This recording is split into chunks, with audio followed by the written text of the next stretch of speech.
ছাত্র জনতার উপর হামলা ও সন্ত্রাসী কর্মকাণ্ডের অভিযোগে গতরাত থেকে শুরু হওয়া যৌথ বাহিনীর অপারেশন ডেভিল হান্টে গাজীপুরে ৮১ আওয়ামী লীগ নেতাকর্মী সহ সারা দেশে আটক হয়েছে ১,০০০-এর বেশি। এদিকে বৈষম্য বিরোধী ছাত্রদের উপর হামলার ঘটনায় ২টি মামলা দায়ের করা হয়েছে। আওয়ামী লীগের নেতাকর্মীরা নৈরাজ্য সৃষ্টির জন্য গাজীপুরে অস্ত্রের মজুদ গড়ে তুলছে বলেও জানান নগরীর পুলিশ কমিশনার নাজমুল করিম খান। গাজীপুরের নাসির আহমেদকে সঙ্গে নিয়ে রিপোর্ট করছেন আপেল শাহরিয়ার। গাজীপুরের টঙ্গী জয়দীপুর সড়কের পাশে দক্ষিণখান এলাকায় সাবেক মন্ত্রী মোজাম্মেল হকের বাড়িটিতে এখন শুনশান নীরবতা। আশপাশের স্থানীয় বাসিন্দাদের প্রায় ৫০টি বাড়িও ফাঁকা, সড়কেও নেই মানুষ, যান চলাচল। বৈষম্য বিরোধী ছাত্র আন্দোলনের ওপর হামলার ঘটনার পর থেকেই আতঙ্ক বিরাজ করছে পুরো দক্ষিণখান এলাকায়।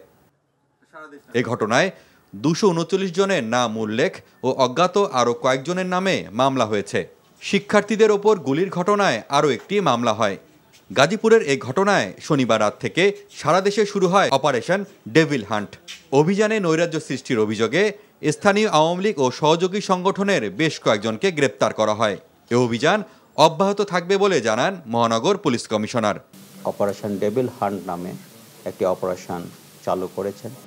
সেই অপারেশনের অংশ হিসাবে আমরা যৌথ বাহিনী অপারেশন চালিয়ে যাচ্ছি। আমরা আশা করছি গাজীপুরে তারা প্রচুর পরিমাণে অস্ত্র ঢুকিয়েছে, গাজীপুরকে অশান্ত করার চেষ্টা করছে। আমরা এ পর্যন্ত ৮২ জন গ্রেপ্তার করেছি এবং আমরা আশা করছি তাদেরকে প্রত্যেককে আইনের আওতায় আনবো এবং যারাই জনগণকে অশান্ত করবে, যারা জনগণের বিরুদ্ধে দাঁড়াবে। সামাজিক যোগাযোগ মাধ্যমে অস্থিরতা সৃষ্টিকারীদের বিরুদ্ধেও ব্যবস্থা নেওয়া হচ্ছে বলে জানান তিনি। গাজীপুরকে কেন্দ্র করে যারা অতীত সরকার তারা ডিক্লেয়ার দিয়েছে, যারা আমাদেরকে ঘুমাতে দেয় না, আমরা গাজীপুরবাসীকে ঘুমাতে দেব না, আমরা জনগণকে ঘুমাতে দেব না।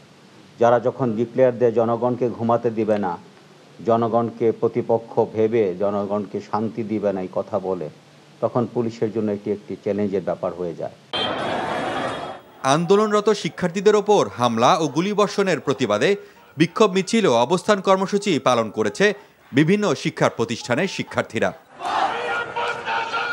কালিয়াকৈর উপজেলার ঢাকা-টাঙ্গাইল মহাসড়কের চন্দ্রা এলাকায় সড়ক অবরোধ করা হয়। Apple Shahriar, NTV news, Gazipur.